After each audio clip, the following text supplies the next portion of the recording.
Today on Remnant Voice, we're going to be talking about how to maintain your prophetic vision during transition. There are some Old Testament passages that shows us what happens during transition. If we're not careful, we may birth some things out of compromise versus out of consecration. So stay tuned as we talk about sons of compromise versus sons of consecration.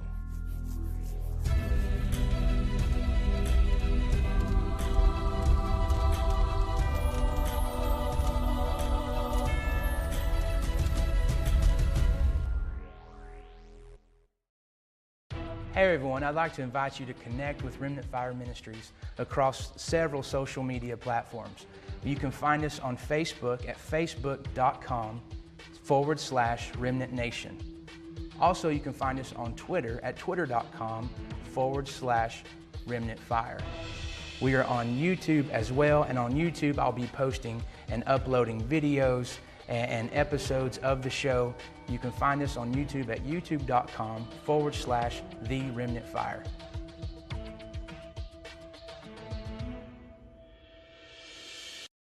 Hey everyone, I'd like you to go to the website and check out Remnant Voice on the web.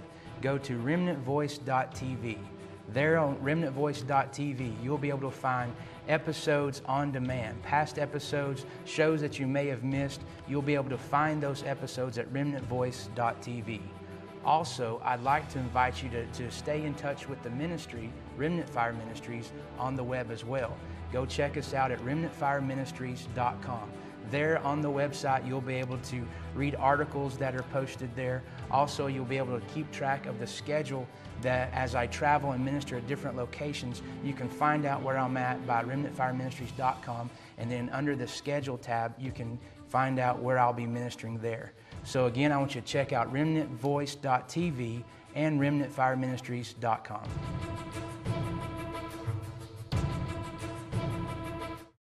Thanks for tuning in today. Today we're going to be talking about prophetic vision and how that's important, especially during times of transition. And so I want to give you a couple verses right off. Proverbs chapter 29 and verse 18. Proverbs chapter 29 and verse 18. It says, "Where there is no vision, the people perish." Some other translations say it this way: "Where there is no divine revelation," or "where there is no prophetic vision, the people cast off restraint." And there's a great picture of this, guys, in the story of Samuel. So go with me in the Bible to 1 Samuel, and we're going to look at chapter 4. And I want you to keep in mind, where there is no prophetic vision, the people cast off restraint. And so even in our lives, when we don't have a vision from the Lord, when we don't have His vision for our lives, we'll just live any old way we want to. We'll cast off restraint. We'll be in a place of apathy and compromise and whatever, because we don't have that set marker, that set destination of where we're headed.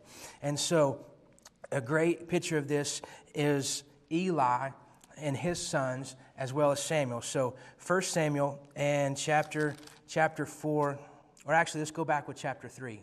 1 Samuel chapter 3, let's look there. And many of you know the story. You know, Hannah is praying fervently for a child, because she's seeing Elkanah and Peninnah. He's seeing those. They just keep birthing. They keep birthing one child after another. And so she has a heart to birth some things. So she keeps praying and she keeps praying. And then finally, she gives birth to Samuel. But she makes a vow in her prayer. She says, "Lord, I'll birth this thing, but I'm going to give it back to you." And so Samuel comes forth. And what's interesting about that is she presents Samuel to the temple. Again, most of us know the story. She presents Samuel to the temple, and he is raised up in the temple. However, this temple is a compromised temple. Eli is not doing the priestly things that he should be doing correctly. He's taken more from the offerings than he should be. And then also his sons are prostituting with some of the women at the gate. And so this is a compromised temple.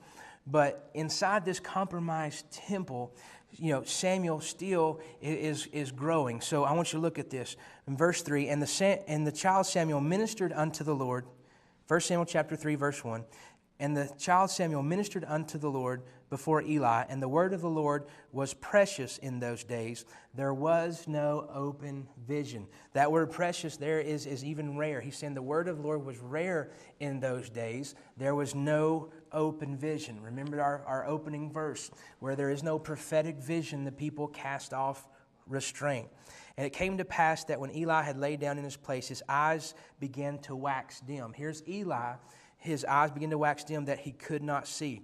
And so Eli, when you see some of the other verses there, he had grown obese. He had grown fat, and also not just fat, but his eyes became dim. He started losing vision. And as he was losing vision, the vision inside the house of the Lord was being compromised as well. And it says, and ere the lamp of God, verse 3, chapter 3, verse 3, and ere the lamp of God went out in the temple of the Lord, where the ark of God was, and Samuel was laid down to sleep. Then the Lord called Samuel, and he answered, Here am I. So again, Eli and his sons were not maintaining the temple in the way it should be. That the light was supposed to always be burning on the menorah and on the lampstand. And so there was actually a special procedure on how you cleaned the lampstands on one end while you kept the fire burning on the other. And so they had allowed they had not trimmed the wicks, they had not maintained the oil, and because of their compromise, the lamp and the light of God in the house was going out. Oh man, that's I believe a picture of some of what's happening in certain places throughout the churches in America. We're seeing, because of compromise in the house, because of compromises even in leadership, that the lamp of the Lord is going out in the house. But there's hope, folks. There's a hope, and that is God always raises up a prophetic voice. It says when the lamp of God was going out, when the fire was going out, that's when he spoke to Samuel. That's when he called Samuel. So fear not when you see the lamp of God, when you see dark times coming, when you see dark things happening, even in the house of the Lord. As you're seeing this darkness happen across the land, fear not for the darkness. Know that God is raising up some prophetic voices. And so when the lamp of God was going out, God said, I'm raising up a Samuel. He started speaking to Samuel, and Samuel started listening to the voice of the Lord. And it says, now Samuel did not yet know the word of the Lord, yet it had not been revealed to him. That's in verse 7. And the Lord called Samuel again the third time, and he arose and went to Eli, and he said, Here am I, for did thou call me? And so he went back and forth to Eli, thinking Eli was calling him because he hadn't discerned the voice of the Lord yet. Here's the thing about Samuel. He knew the sacrificial system, but he didn't know the voice of the Lord. And so a lot of us in religious structures or even in compromised temples will know the sacrificial system of the institution, but we won't know the voice of the inspiration. Golly, hallelujah. And so we've got to tune our ears into the voice of the Lord of what he's saying. And so Eli, remembering his past times and his past visitations, said, oh, this may be the Lord speaking to you. So next time you hear this, next time you encounter this, say, here I am, your servant is listening. And so we know that Samuel did as he was instructed. He heard the voice of the Lord. And this is what the word of the Lord said to him. He says, and the Lord said to Samuel in verse 11 of 1 Samuel 3, the Lord said to Samuel, Behold, I will do a thing in Israel at which both the ears of everyone that heareth shall tingle. And in that day I will perform against Eli all the things which thou hast spoken concerning his house. When I begin, I will make an end. For I have told him that I will judge his house forever for the iniquity he knows. Because his sons, here we go, because his sons made themselves vile, and he restrained them not. Because his sons made himself vile, and he restrained them not. Proverbs 20:19, where there is no prophetic vision, the people cast off restraint. Eli's eyes had waxed dim. He was losing vision in his eyes. And as he was losing the vision in his eyes, look at what his sons were doing. They were casting off restraint, compromising the things of the temple. And so even in our churches, even in our ministries, even in our personal lives, if we don't have that prophetic vision over our house or that prophetic vision over our life, then we'll just cast off restraint because there's no target for us to run after. Paul ran after the race that he may obtain a prize. And so there has to be a goal. There has to be a target. We have to seek first the kingdom. We've got to pursue certain things and have our minds focused and our hearts focused on these. When we don't, we cast off restraint because we don't see an expected end. So here they're casting off restraint. They're doing all these things in the temple. They made themselves vile. And here's the good news in the midst of this. Even in the midst of the darkness growing and compromise growing, the sons of compromise, there was a son of consecration. And that son of consecration was Samuel. Hannah had consecrated herself into the Lord. He was birthed out of a consecration. He was birthed out of prayer. He was birthed out of this vow. And the sons of consecration and the sons of compromise will both grow together. They noticed Samuel was in the same temple as Eli's sons, and they were as much as the darkness was growing and their compromise was growing, the scripture says, and Samuel grew with the Lord. So in 1 Samuel chapter 3 and verse 19 it says, and Samuel grew, and the Lord was with him, and did not let any of his words fall to the ground. So even in a compromised house, guys, even in a compromised thing, there's still that remnant that is birthed out of consecration that'll have their ears tuned to the Lord, and they'll grow just as much as the darkness will grow. So we shouldn't fear as the compromise and darkness grows across the nation. What we should be focusing on is hearing the voice of the Lord and growing with Him and recognizing that the Lord is with us. And so he releases this prophetic word, Samuel does, as he grows with the Lord, and he tells Eli what's going to happen. And in verse 4, or chapter 4, they're coming to war with the Philistines. And it says, and the Philistines put themselves in array against Israel. Then they joined the battle. Israel was smitten before the Philistines, and they slew of the army in the field about 4,000 men. So here the Israelites go out to fight the Philistines, and they lose this battle. So the Israelites recoup, and they say, okay, we're going to recoup, and we're going to do this again. And we're going to go back out and fight a little better. This time we're going to bring our secret weapon. We're going to bring the secret weapon of the Ark of the Covenant. And in chapter 4, verse 3, it says, and when the people were come into the camp, the elders of Israel said, wherefore hath the Lord smitten us today? Let us fetch the ark of the covenant of the Lord out of Shiloh unto us, that when we come against them, it may save us out of the hands of our enemies. So the people sent to Shiloh in verse 4, and it says, and they brought the ark of the covenant, and the Lord of hosts, which dwelleth between the cherubim, the two sons of Eli, Hophni and Phinehas, were there with the Ark of the Covenant. So here's these two compromised guys trying to carry the Ark of the Covenant, or be with the Ark of the Covenant. In verse 5, and when the Ark of the Covenant of the Lord came into the camp, it says, all Israel shouted with a great shout, so that the earth rang again. So here they are, they're bringing the secret weapon, they're bringing the Ark of the Covenant to the battlefield. And as they bring the Ark of the Covenant to the battlefield, the Israelites see it and they start rejoicing. They're like, yes, victory is ours. We know, every time that, the Ark went before us, it brought victory. Every time that we went out to war, Judah would go out and then the priests would come and they would bring the Ark, and God brought us victory every time. And so when they had that initial battle and they lost, they said, oh, we've not brought the ark with us, so let's go back and get our secret weapon. So they go and get the Ark of the Covenant, they bring it, and then all of a sudden they start shouting, they start rejoicing so much that it says the earth rang again. And then it even says that the Philistines heard the noise and the Philistines got afraid. So you would think this was an awesome thing. You would think that this was a great time. And so it says, and when the Ark of the Covenant, in verse 5, let's look at that. And when the Ark of the Covenant of the Lord came into the camp, all Israel shouted. And verse 6, and when the Philistines heard the noise of shout, they said, what is this noise coming from the camp? And they understood that the ark had came in there. And in verse 10, it says, and the Philistines fought, and Israel was smitten. Uh-oh, what? Yes, I read that right. Israel fought, and Israel fought the Philistines, and the Israelites were smitten.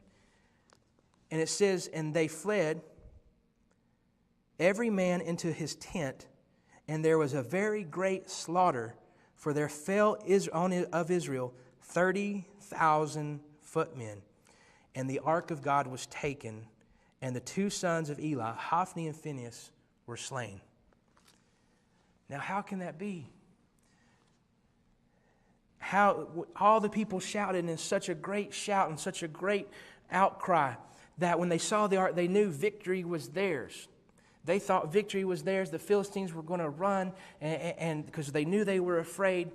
But all of a sudden, when it came time to actually war, it came time to actually fight, the Israelites were smitten. The Israelites had smitten. What happened? Guys, it was compromise. It was compromise because you had the sons of Eli trying to handle this Ark of the Covenant. It represents covenant, but they actually had no relationship with the Lord. They had cast off restraint. So they tried to maintain a covenant without relationship. And what happens when you try to maintain covenant without relationship is you'll lose the battle every time.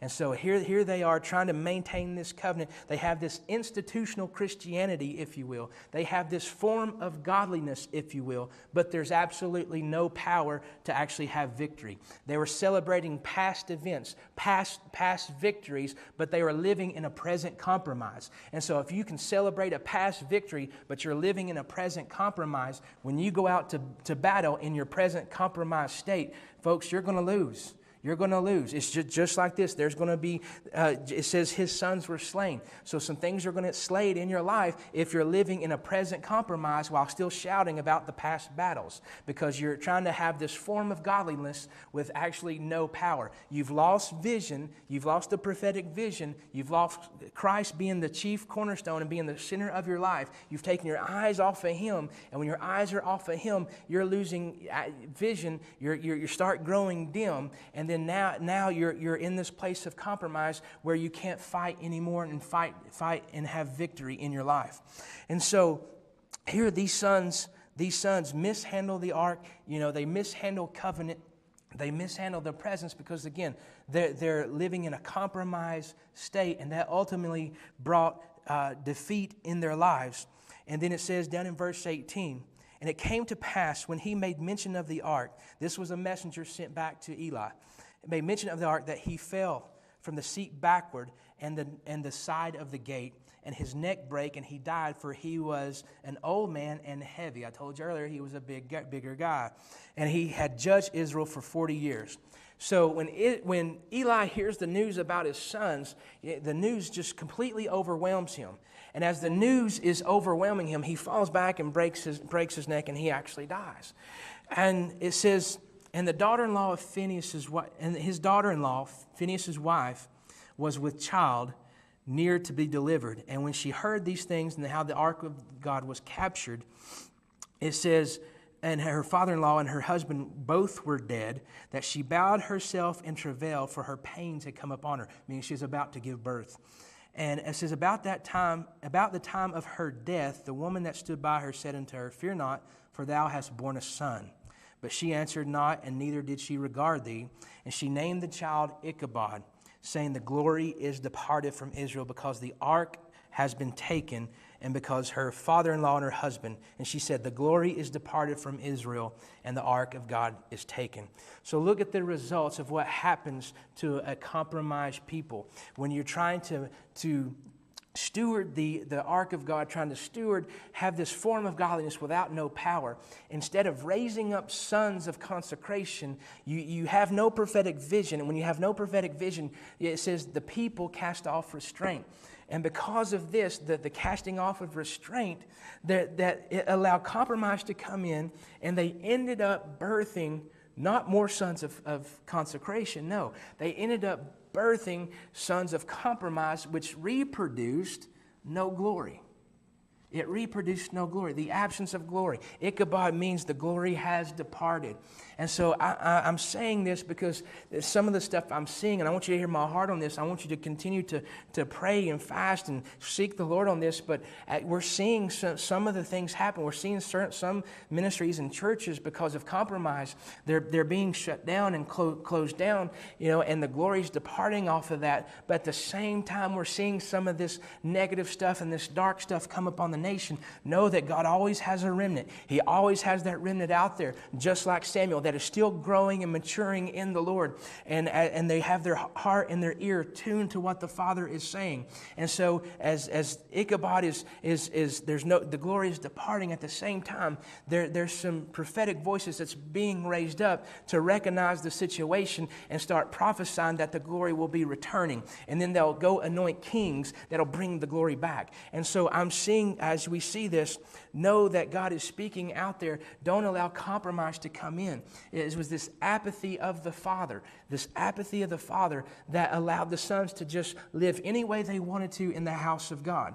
And so we can't have leaders out there like that. We've got to have leaders that have a true vision to see sons carry the glory well, to see sons carry the kingdom well. We can't have leaders like Eli that have grown big in their ministry, but small in their reproduction of sons, small in their discipline of sons, and allow the glory to depart from off our lives or out of our region. We've got to have true apostolic fathers be raised up that'll focus on seeing Christ formed in their sons, and instead of just seeing their ministries grow up and swell.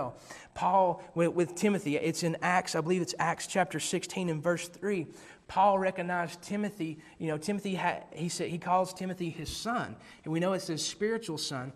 But we knew Timothy had a Greek father, and so. But what did Paul do? Paul came into his life as an apostolic father, and it says he circumcised Timothy. So, guys, that's an intimate thing. That's speaking to the hidden things. And so, this apostolic father cared more about. It was a sign of consecration. Circumcision is a sign of consecration, and it's a circumcised of the flesh. You're removing flesh, so it's a sign of consecration.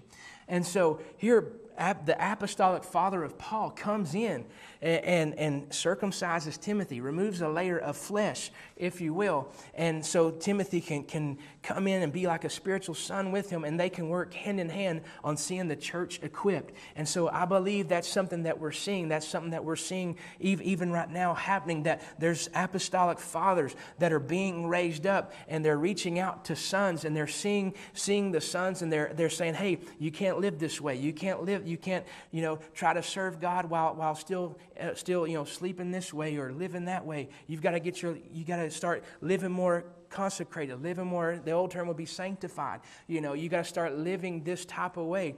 And so my heart is to see that. Malachi 4, 5, and 6, says this, that it talks about the spirit of Elijah will come and restore all things. It says it'll turn the hearts of the fathers to the sons and the sons back to the fathers. And so I believe we're starting to see that. Yes, we're seeing certain compromises. You can read the headlines and you can see certain leaders falling and certain things happening, and you can focus on that. Or you can focus on what the Lord is doing as well. And what He's doing is raising up these apostolic fathers to come into agreement and alignment with these sons so that they can be equipped and trained for the work of the ministry. And they'll hold them accountable. There'll be a great accountability between the two. And they'll release prophetic vision over them so they won't cast off restraint. Paul even told Timothy, he said, what? Wage the warfare with what? The prophetic word that's been spoken over you. So they remind them of prophetic vision. They remind them of their purpose. And so that when you have purpose, when you have vision, that makes it a lot easier to follow after consecration, so you won't be seduced to compromise. And that's a great picture of here as well. And it all comes back to prayer.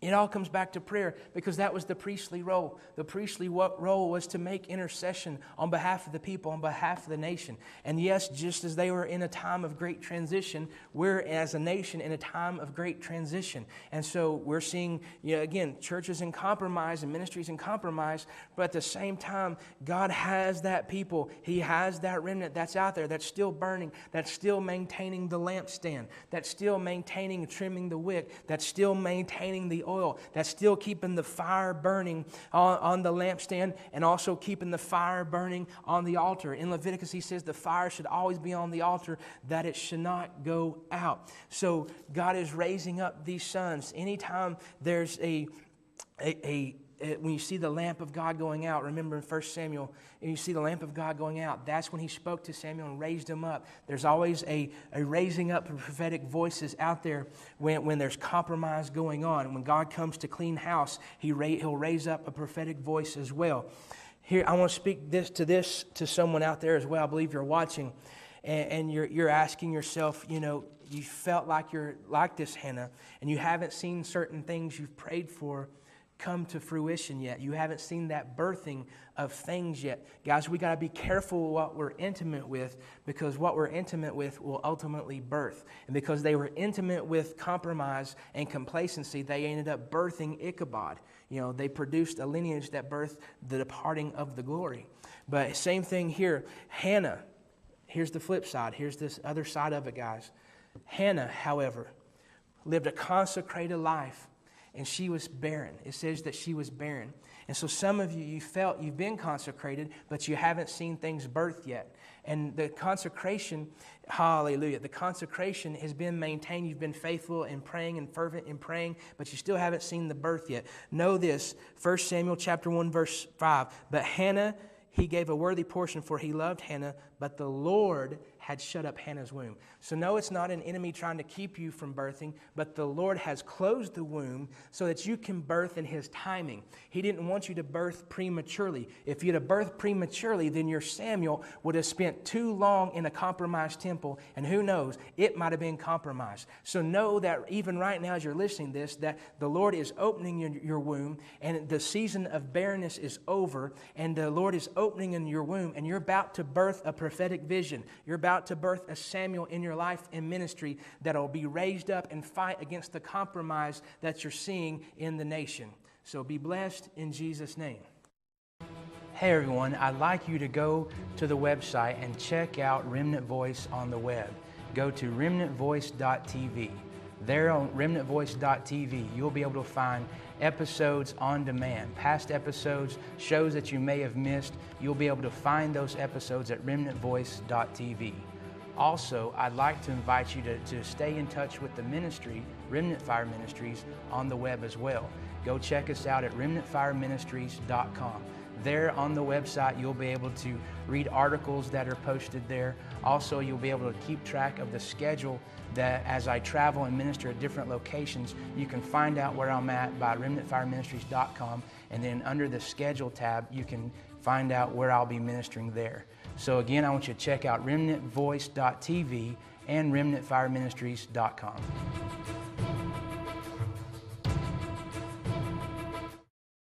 Hey everyone, I'd like to invite you to connect with Remnant Fire Ministries across several social media platforms.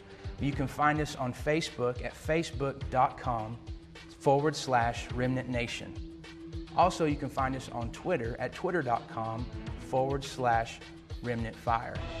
We are on YouTube as well, and on YouTube I'll be posting and uploading videos and episodes of the show. You can find us on YouTube at youtube.com/The Remnant Fire.